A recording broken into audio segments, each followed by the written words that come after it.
ma très chère communauté, mes très chers amis, je vais raconter ici une petite histoire.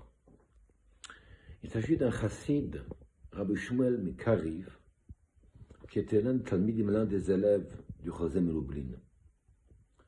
Ce chassid en question a pris sur lui la décision, bien que c'était quelqu'un qui était extrêmement pauvre, il a pris la décision de ne jamais demander quoi que ce soit à quiconque, à personne. Ceux qui voudraient lui donner pourront l'aider. Et c'est ainsi que si quelqu'un voulait faire la mise, donc il accepterait. Voilà que c'était la veille de Pessah. Et ce Rabbi Shmuel n'avait strictement rien. Mais le Chosé Melublin s'est soucié de lui.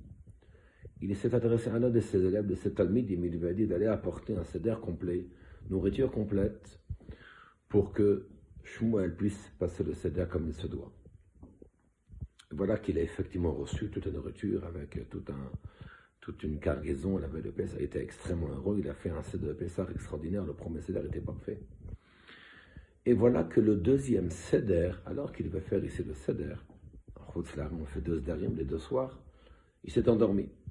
Et voilà qu'il se réveille et il regarde la montre. On n'était pas loin de Chatzot, afin de consommer la Afikoman, effectivement, avant Chatzot. Et c'est là que donc il s'est dépêché de faire un seder extrêmement vite.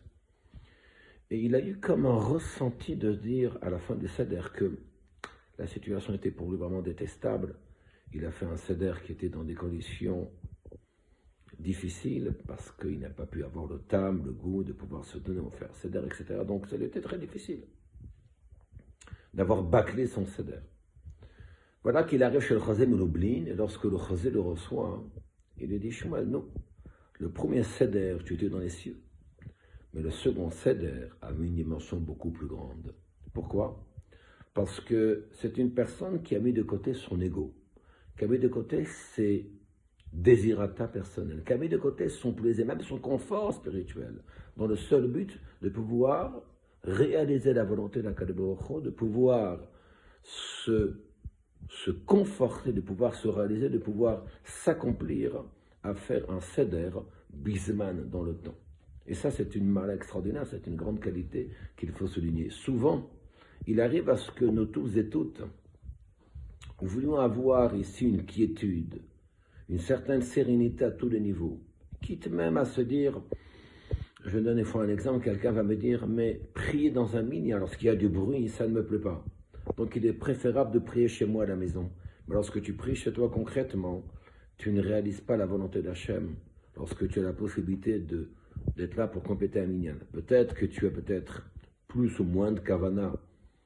Mais une chose qui est certaine, c'est que lorsqu'il nous est demandé de faire quelque chose, de venir compléter un minyan, malgré les difficultés, malgré le brouhaha qu'il peut y avoir sur un minyan, mais ceci passe avant toute chose. Finalement, tu t'effaces. Dans quel but? Pour réaliser la volonté d'Hachem, pour faire ce qui est écrit dans le Shulchan Aruch, et de ne pas faire cas de tes propres désirata. À très bientôt.